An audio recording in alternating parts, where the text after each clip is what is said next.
రాకాలోకంకి స్వాగతం. ఈ కంటెంట్ మీకు నచ్చినట్టయితే లైక్ చేయండి, మీ బంధుమిత్రులకు షేర్ చేయండి. ఇప్పటివరకు సబ్స్క్రైబ్ చేసుకోకపోతే సబ్స్క్రైబ్ చేసుకోండి. సబ్స్క్రైబ్ బటన్ని నొక్కడం ద్వారా పక్కనే ఉన్నటువంటి బెల్ ఐకాన్ని నొక్కినట్టయితే రాకాలోకంలో వీడియో పెట్టగానే మీకు నోటిఫికేషన్ వస్తుంది.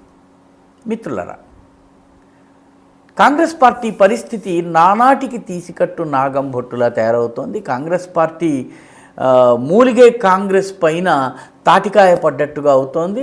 వాస్తవంగా చెప్పాలన్నట్టయితే మూలిగే కాంగ్రెస్ పై మూడో తాటికాయ పడింది.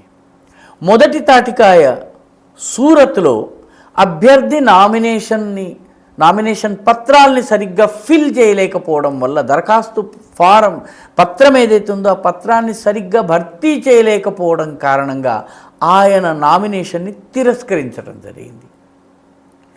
అదేవిధంగా రెండవది ఇండోర్, మధ్యప్రదేశ్లో జరిగింది. మధ్యప్రదేశ్లో నామినేషన్ దాఖలు చేసినటువంటి అభ్యర్థి బీజేపీ కార్యకర్తలతో కలిసి కారులో వచ్చి తన నామినేషన్ని ఉపసంహరించుకుని వెళ్ళిపోయారు.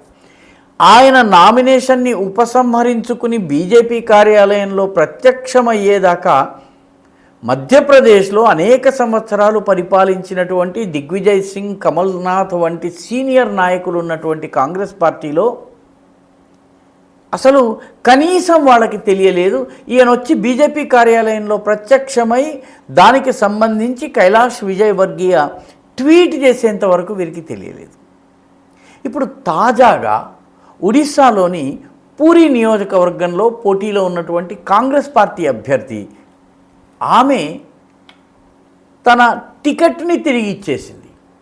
అంటే నేను ఇంకా ప్రచారం చేయలేను, నా వల్ల ఇంకా కాదు, ఈ ఎన్నికలు నా వల్ల అయ్యేటట్టుగా లేదు, కాబట్టి మీ టికెట్ మీరు తీసుకోండి బాబు, మీ ఇష్టం, మీరు ఏం చేసుకుంటారు అని చెప్పి ఆమె ఒరిస్సాలో ఉన్నటువంటి కాంగ్రెస్ పార్టీ నాయకత్వానికి లేఖ రాసింది.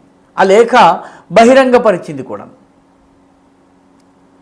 ఆమె పేరు సుచరిత మొహంతి, చాలా సుప్రసిద్ధ పాత్రికేయురాలు. ఆమె తండ్రి బ్రిజ్భూషణ్ మహంతి కాంగ్రెస్ రాజకీయ నాయకుడు, పలుసార్లు ఆయన మంత్రిగా రకరకాల హోదాల్లో పనిచేశారు. ఈ సుచరిత మొహంతి చేసినటువంటి ఫిర్యాదు చాలా ఆసక్తికరంగా ఉంది. ఎన్నికల్లో పోటీ చేసిన తరువాత కనీసము కావలసినటువంటి నిధులను కాంగ్రెస్ పార్టీ సరఫరా చేయటం లేదు, అందించటం లేదు, ఆర్థిక సహాయం చేయటం లేదు. అంతేకాదు, కాంగ్రెస్ పార్టీ నీ పోరాటం నువ్వు చేసుకో, నీ వనరుల్ని నువ్వు సమీకరించుకో, నీ డబ్బులు నువ్వు సమకూర్చుకో అని చెప్పింది. పర్యవసానంగా ఈమె సోషల్ మీడియా ద్వారా కొంత ఫండ్ రేజ్ చేసే ప్రయత్నం చేసింది. చాలా తక్కువ అమౌంట్ వచ్చింది, ఎందుకంటే కాంగ్రెస్ పార్టీ ఒరిస్సాలో లెక్కలో లేదు. దాంతో ఆ డబ్బుతోటి ఈమెకి కనీసము కార్లలో పెట్రోల్ నింపే పరిస్థితి కూడా లేదు. దీంతో నాకు ఆర్థికంగా కుదరడం లేదు, పార్టీ నుంచి సహకారం లేదు, కాబట్టి నేను నా టికెట్ని తిరిగి ఇచ్చేస్తున్నానని చెప్పి ఈవిడ ప్రకటించింది. ఎన్నికలు జరుగుతున్నాయి, ప్రచారం ఉధృతంగా జరుగుతున్నటువంటి సమయంలో కాంగ్రెస్ పార్టీ అభ్యర్థి ఈ కామెంట్ చేస్తూ, ఈ లేఖ రాసి టికెట్ని తిరిగి ఇచ్చేయడం అనేది పార్టీ యొక్క పరిస్థితికి అద్దం పడుతోంది. మొట్టమొదట సూరత్లో పోటీలో ఉన్నటువంటి కాంగ్రెస్ పార్టీ అభ్యర్థి అయినటువంటి నీలేష్ కుంభాని నామినేషన్ని సరిగ్గా ఫిల్ చేయలేకపోయారు, నామినేషన్ పత్రాన్ని. ఆశ్చర్యకరం. అంటే ఇంత పెద్ద టీమ్స్ ఉండి ఆయన సంతకాలు చేయటం మర్చిపోవడం, దాన్ని ఎవరూ చూడకపోవడము ఆ పార్టీలోని అవ్యవస్థకి అద్దం పడుతోంది. రెండవది, ఇండోర్లో అభ్యర్థి అయినటువంటి అక్షయ్ కాంతి బామ్ నామినేషన్ దాఖలు చేశారు, నామినేషన్లో విత్డ్రాల్ అవుతోంది. ఆ సమయంలో వచ్చి ఆయన బీజేపీ కార్యకర్తలతో పాటు వచ్చి తన నామినేషన్ని విత్డ్రా చేసుకుని బీజేపీ కార్యాలయానికి వెళ్ళి బీజేపీలో చేరారు. కాంగ్రెస్ పార్టీకి దీనికి సంబంధించిన సమాచారం లేదు. అంటే తమ పార్టీ నాయకులు ఏం చేస్తున్నారో తెలియడం లేదు, తమ పార్టీ నాయకులు అభ్యర్థులు ఫారం సరిగ్గా ఫిల్ చేస్తున్నారా లేదా చెక్ చేసే మెకానిజం లేదు. ఇప్పుడు ఒరిస్సాలో కార్యకర్తకి అభ్యర్థికి కావలసినటువంటి కనీస ఆర్థిక వనరుల్ని పార్టీ సమకూర్చటం లేదు. 3 చోట్ల 3 రకాల సమస్యలు. ఈ 3 రకాల సమస్యలతో వీళ్ళు నామినేషన్ని పోటీ నుంచి వీళ్ళు విరమించుకున్నారు. వివిధ కారణాలు, మొత్తానికి పోటీ నుంచి విరమించుకున్నారు. నాయకత్వం ఏం చేస్తోంది? మొత్తం పార్టీకి ఒక దశను దిశను ఇవ్వవలసినటువంటి నాయకత్వం ఏం చేస్తోందంటే, ఈ పార్టీ నాయకత్వము వయనాడులో పోటీ చేశాము, గెలుస్తామో లేదో గ్యారంటీ లేదు, వామపక్షాలు మనల్ని ఓడిస్తాయో లేదో తెలియదు, మనం గెలుస్తామో లేదో అన్నది గ్యారంటీ లేదు, కాబట్టి ఉత్తరప్రదేశ్ నుంచి పోటీ చేద్దాం, ఉత్తరప్రదేశ్లో రాయ్బరేలియా అమేఠియా ఇది తేల్చుకోలేకపోతోంది. ఆ పార్టీ యొక్క అతిపెద్ద నాయకుడు, ఏ బాధ్యత లేకపోయినా అతిపెద్ద నాయకుడు, ఆయన చెల్లెలు గారు అసలు పోటీ చేయాలా వద్దా అన్నది నిర్ధారించుకోలేకపోతోంది. నామినేషన్ ఫైలింగ్ యొక్క చిట్ట చివరి తేదీ వరకు తేల్చుకోలేదు. ఈ మొత్తంలో అమేఠీని పూర్తిగా వదిలేసేశారు. ప్రియాంక పోటీలో లేదు, రాహుల్ గాంధీ రాయ్బరేలీకి పారిపోయారు. రాయ్బరేలీలో పోటీ చేయవలసినటువంటి సోనియా గాంధీ రాజస్థాన్కి వెళ్ళిపోయారు, రాజ్యసభ రూట్ని ఎంచుకున్నారు.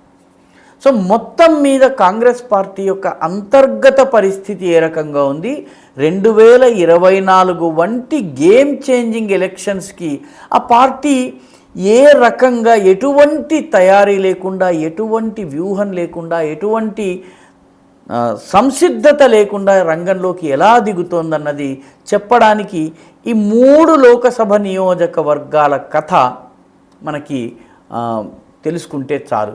ఎందుకంటే ఈ 3 లోకసభ నియోజకవర్గాల్లో ఇప్పుడు పార్టీ అభ్యర్థి లేడు.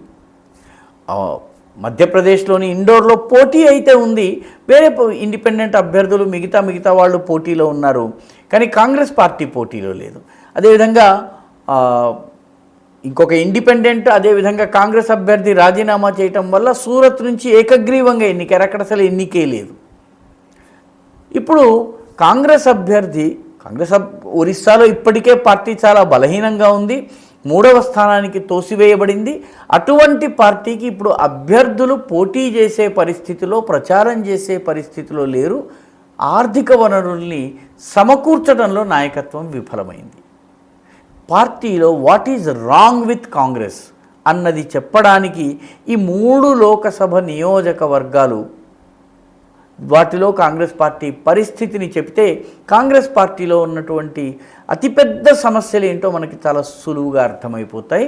మొత్తము బియ్యము ఎలా ఉడికిందో లేదో చెప్పడానికి 1-2 గింజల్ని ఇలా పట్టి చెప్తామో ఆ రకంగా ఈ 3 నియోజకవర్గాల పరిస్థితి చూస్తే ఆ పార్టీ ఎన్నికలకు అస్సలు తయారుగా లేదు అన్నది స్పష్టమైపోతుంది.